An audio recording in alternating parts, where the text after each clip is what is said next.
Bonjour à vous toutes, bonjour à vous tous. Aujourd'hui, on va parler de médecine esthétique. Pourquoi on va parler de médecine esthétique? Parce que j'ai envie de vous en parler et de vous dire que moi, je fais de la médecine esthétique depuis 6 ans. Voilà, j'ai commencé à l'âge de 30 ans et une fois par an, je me fais faire 3 peelings. Alors, 3 fois par an, je me fais un peeling. Non, je sais pas si c'est français. Bref, voilà, je fais des peelings. Pourquoi? Parce qu'en fait, quand j'avais 14-15 ans, j'ai eu pas mal d'acné. Et j'en ai eu un peu des séquelles, c'est-à-dire que j'ai eu des cicatrices sur mon visage, des cicatrices au niveau du dos. Le dos, j'y ai jamais touché parce que je sais que ça fait très mal pour les enlever. On m'avait expliqué comment on faisait et ça, j'ai pas envie. Donc je les laisse, de toute façon maintenant je les ai acceptés, je m'en fiche un petit peu, ça se voit. En vieillissant, à la limite, ça se voit quand même vachement moins. Mais le visage, pour moi, c'était important. Voilà, je faisais pas forcément des soins qui étaient adaptés à cette époque-là. Mais j'ai toujours quand même fait des masques d'argile, je me suis toujours occupé de mon visage quand même. Hein. Quand j'ai commencé la coiffure, c'est le monde un peu des esthéticiennes, de la coiffure, donc j'ai toujours eu des contacts esthétiques. Et j'allais me faire des soins une fois par mois dans un centre esthétique à côté du salon. L'esthéticienne était très bien, elle faisait bien son boulot, mais elle allait peut-être avec moi, peut-être un peu trop en profondeur. J'ai une peau qui cicatrise vraiment très mal et elle y allait des fois à l'aiguille carrément, et je pense que c'est ces cicatrices là parce que c'est vraiment localisé au niveau du front, au niveau du nez, et puis ça descendait un peu sur les côtés. Donc à l'âge de 30 ans, j'avais un peu plus de sous, je venais de me mettre à mon compte, machin, tout ce bazar. J'ai dit à des clientes, on commençait à en discuter. Et puis automatiquement, je suis en contact avec des gens qui ont fait de la chirurgie et de la médecine esthétique. Donc on prend ce qu'il y a à prendre, hein. On a eu des adresses. J'ai pris rendez-vous dans une clinique esthétique. C'était la première fois où j'y suis allée. C'est impressionnant. On arrive là-dedans, ça fait pas du tout hôpital, ça fait pas du tout clinique.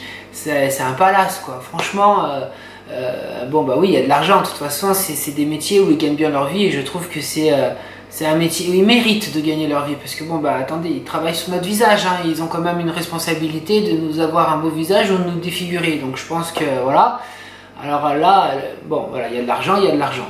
Bref, donc je prends mon premier rendez-vous avec le chirurgien et je lui montre en fait mon visage. Donc il a analysé tout ça et il m'a dit voilà, vous n'avez pas de rides. J'avais 30 ans à l'époque, hein. Mais par contre, effectivement, il y a les cicatrices dues à l'acné et moi je peux vous proposer à la limite un peeling à base d'acide de fruits. Alors moi tout de suite je lui ai dit ouais mais attendez, les peelings, j'ai vu des vidéos sur YouTube. Alors il m'a arrêté tout de suite, il me fait non mais YouTube, il y a du bon et du pas bon. Donc toutes les vidéos voilà, faut faire quand même attention. À l'époque, hein, faut vachement trier. Parce que je voyais des vidéos où la femme elle pleurait tellement que ça faisait mal, on lui disait que c'était la même sensation qu'on lui foute la tête dans le four. Quand j'ai dit ça à mes parents que j'allais me faire un peeling, ma mère bien sûr est allée sur internet, elle a tapé peeling, elle a vu des vidéos ou des photos avec des gens qui étaient tout boursouflés, donc automatiquement ça fait peur, hein. On se dit mais attends, mon fils il va ressortir comment de cette histoire? Même moi, hein, je le disais pas mais j'avais quand même un peu la trouille. J'y suis allé et franchement, mais il y a différentes formes de peeling, maintenant que j'y connais un peu plus. Moi, c'est un peeling vraiment basique que j'ai eu, c'est avec des cotons-tiges, il fait les rides majeures. Donc, coton-tige, il a travaillé ces rides-là, et puis les rides d'expression que j'ai un peu dessus, un peu le contour de la bouche, ça il le fait à chaque fois. Et après, il agglutine le produit un peu sur tout le visage, c'est pas avec un coton-tige, c'est avec un truc qui frotte comme ça, enfin j'en sais rien avec ce que c'est. Ça sent pas bon, alors ça par contre ça pue, hein. Ça sent... c'est pas une odeur agréable. Moi je sais que je crains vachement les odeurs, donc j'essaye d'être en apnée pendant le temps de l'acte médical. Mais honnêtement ça ne fait pas mal. Franchement, moi qui suis assez douillet, j'ai pas eu mal. Une sensation désagréable, oui, parce qu'on a l'impression qu'on vous frotte le visage avec des orties. Donc vous êtes toutes et tous piqués avec un ortie, on sait la sensation que ça fait. Ça pique, on a envie de se gratter et on peut pas. Donc lui il est là pour vous soulager, il prend un pinceau assez dur et puis il vous gratouille un peu le visage pendant le temps de pause. Mais le temps de pause est de 1 à 2 minutes, c'est pas long. Donc on peut tenir, hein. Franchement ça fait vraiment pas mal. Moi j'en fais 3 par an, donc automatiquement je le fais l'hiver parce que pas de soleil après. Voilà, et cette année que je ne l'ai pas fait parce que j'ai pas eu le temps, j'ai pas eu le temps entre les vidéos, entre mon boulot. C'est vrai que j'ai un travail qui me prend du temps, hein. Moi mes journées c'est de 8h30 à 19h le soir, voire un peu plus en ce moment. Vendredi j'ai fait 8h15, 21h, donc le soir je suis claqué, j'ai pas le temps. Le lundi c'est ma journée à moi et c'est vrai que j'ai pas envie de traverser tout Lyon. Des fois j'ai la flemme et j'ai pas envie, voilà. Donc je le sens, je le vois que je l'ai pas fait cette année. Alors février l'année prochaine, je me refais mes 3 peelings et je suis tranquille pour 1 an. Alors peut-être qu'on évoluera au niveau du peeling, ce sera peut-être plus ou moins fort, parce que là on a quand même depuis 6 ans, bon cette année je la compte pas, il n'y en a pas eu, mais il avait quand même augmenté la force, hein, parce que bah, le visage vieillit un petit peu, donc il y a des choses un peu à traiter, et voilà, mais je n'ai jamais fait encore d'injection d'acide hyaluronique et de botox. Le botox, j'ai pas envie de le faire, parce que moi psychologiquement ce côté figé et ce côté de me dire qu'on paralyse le muscle, j'ai pas envie. Et puis bah, ça se voit, moi je trouve. Le botox, ça fait quand même un regard, on voit qu'il y a eu quelque chose, voilà, et ça je veux pas. Injection d'acide hyaluronique, alors c'est quand il veut, malheureusement, enfin la dernière fois on en a parlé, non il m'a dit que vous en avez, il me tutoie, tu en as pas besoin. J'ai la chance d'avoir, il me dit tu dois avoir une bonne génétique, hein, parce qu'il a un ordinateur où bon bah il vous met une caméra sur le visage et on voit, c'est un machin en 3D, c'est impressionnant, où il me dit regarde la courbe de collagène elle est intacte, l'hydratation elle est intacte, pour le moment honnêtement il n'y a pas d'injection à faire, et c'est ce que j'aime chez ce chirurgien esthétique, c'est qu'il ne pousse pas à l'achat, et ça c'est très bien. J'ai pas le droit de donner son nom je crois sur YouTube, donc je le ferai pas. Si à la limite vous avez envie de savoir son nom, sur Instagram, voilà, un jour je mettrai peut-être une photo de là où je vais, et puis bah, vous ferez des recherches après sur internet, mais voilà, normalement je crois qu'on n'a pas le droit de dire le nom, enfin je sais pas, il y a un truc comme ça, donc j'ai peur je préfère rien dire. Mais c'est voilà, c'est à Lyon, et c'est dans c'est boulevard des Belges, voilà, je peux vous dire que ça, et c'est un chirurgien de Lyon qui a la renommée hein, quand même, hein. Et il a un spa, donc quand je vais faire mes peelings, on a le peeling, et après on a une esthéticienne qui vient et qui vous fait un soin du visage. Le soin du visage, franchement, il est super bien. Elle nous met un masque chauffant et ça fait du bien. Un masque froid d'abord pour neutraliser un peu tout ça. Un massage, elle fait l'extraction de comédon. Elle enlève aussi les... elle est plus qu'esthéticienne. Hein, elle a, je me rappelle plus son bagage qu'elle a. Elle a CAP, BP et BTS d'esthétique, mais elle a un truc médical. Moi, je me rappelle plus ce que c'est, parce qu'elle peut enlever les petits kystes là qu'on a des fois sur... Pas les kystes, les grains de médium, voilà. Et moi, à chaque fois que j'y vais, elle me les enlève avec un petit scalpel, hop, et c'est nickel, quoi. Franchement, quand c'est bien fait, faut pas non plus... voilà. Chirurgie esthétique, j'en ai jamais fait, j'en ai pas besoin, je suis un peu trop jeune. Et puis ça, je pense que c'est quelque chose qui me fait peur. La chirurgie, moi j'ai une peau voilà, qui cicatrise pas beaucoup. J'ai la trouille, honnêtement. La seule chirurgie que je ferais, parce que moi je vois tellement des clients et des clientes qui la font, et puis que c'est rien, tu rentres le matin, tu ressors le soir, c'est les paupières. Voilà, quand je verrai à 55-60 ans, je pense que c'est une opération que je m'offrirai, parce que c'est important, le regard tout de suite, ça donne de l'éclat, ça donne une bonne mine, voilà, c'est impressionnant.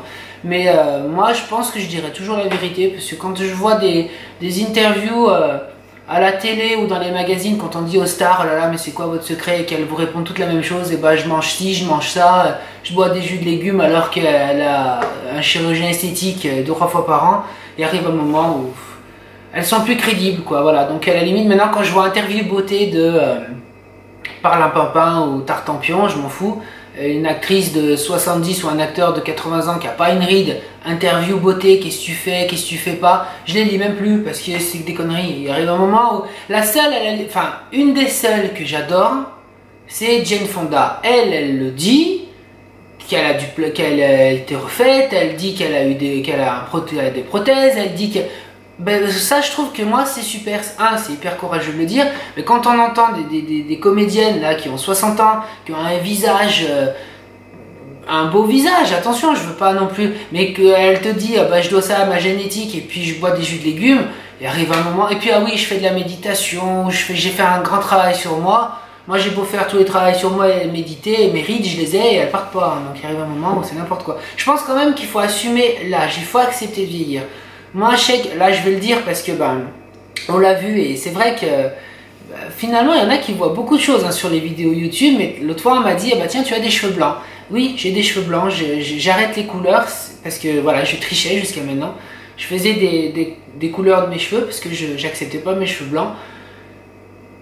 Là maintenant je suis à un stade où je trouve que mon visage a changé, voilà, je le dis, et puis je trouve qu'il change, il change, voilà, et puis ça me plaît, donc il a changé, et je trouve qu'un homme qui fait des couleurs, il arrive un moment où Enfin, je veux froisser personne, donc les hommes qui font des couleurs qui me regardent, ben, c'est bien, vous vous assumez. Moi, je m'assume pas en tant que coloré, ça se voit. Ça fait tout de suite noir, ça fait tout de suite artificiel.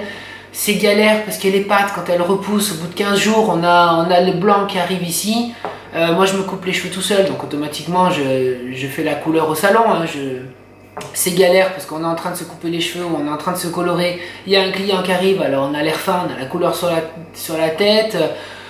Il arrive un moment où non, j'ai dit allez, j'assume mes cheveux blancs. De toute façon, il y en a de plus en plus. Je blanchis de plus en plus. Le torse ici, il est bientôt tout blanc. Je suis Franck Dubosc hein, bientôt. Donc je me dis autant assumer mes cheveux blancs maintenant que plutôt que mes clientes me connaissent toujours en tant que brun et que d'un coup j'arrête les couleurs. Ça va faire un changement qui est trop radical. Bah c'est méchant, c'est ce que je veux dire, mais on est quand même plus sympa avec les hommes qu'avec les femmes. Une femme qui laisse ses cheveux blancs, c'est tout de suite, ouais, ça fait vieille, ça fait bon. Alors qu'un homme, ça fait viril, ça fait sexy, ça fait ce que vous voulez. Enfin, moi personnellement, je trouve pas que ça fait viril et je trouve pas que ça fait sexy, mais bon, ça fait quand même flic de voir des cheveux blancs, hein. Mais bon, on est obligé de les avoir, et tant mieux parce que finalement, je préfère avoir des cheveux blancs, avoir des cheveux. Et être en vie et en bonne santé. Je me dis que finalement le plus beau secret de la jeunesse c'est quoi? C'est la santé et c'est d'être bien dans son corps. Donc ça j'essaye de le faire parce que bah, c'est pas toujours évident d'être bien dans son corps. Je veux dire, on a toujours, quand on voit les magazines tout ça, bah, ça te fout la honte hein, puisque t'as les surfeurs qui sortent là, avec la tablette de chocolat. Moi je pense que du surfeur j'aurai la planche et la coupe de cheveux. Après les tablettes de chocolat, elles sont pas là du tout. Moi c'est plutôt la mousse. Hein. Bref, voilà, en tout cas, on s'assume et on fera tout pour s'assumer. Et puis l'important, comme je dis, c'est d'être en bonne santé. Passez une très bonne semaine. Moi, je vous dis la semaine prochaine, je vous retrouve pour une vidéo coiffure et on parlera de fer à lisser et de fer à boucler. Parce que croyez-moi qu'il y a des choses à dire. Quand je vois des... voilà, je veux vous apprendre à vraiment utiliser le fer, pas avoir comme on voit dans les... dans certains tutos parce qu'elle se flingue les cheveux, quoi. Donc voilà. Je veux vous montrer comment utiliser un fer à lisser parce que c'est important. Il y a toute une technique quand même pour l'avoir et c'est important. Très bonne semaine à vous. Ciao, ciao. Je vous retrouve juste 2 petites minutes parce que voilà, c'est trop beau je trouve. Pendant que je fais ma vidéo, j'ai mon petit pépère qui est à côté de moi. Il bouge pas, je vais vous le montrer. Vous êtes prêts? Attention, ça va tourner. Hein. À tout de suite. On a mon pépère. Hein, c'est l'amour de ma vie ça. Ah, mon maestro. Ah bah non, tu dors pas. Ah mon petit amour. Moi oui, c'est mon petit amour. Hein? Bah oui. Tu dis bonjour un peu? Tu t'en fous hein toi. Hein? Tu dors, hein? T'as pas honte de dormir? Hein? Ah mon maestro. Allez. Bah ouais. Voilà. Nuit, il a pas envie. Allez, je vous laisse. Gros bisous à toutes et à tous.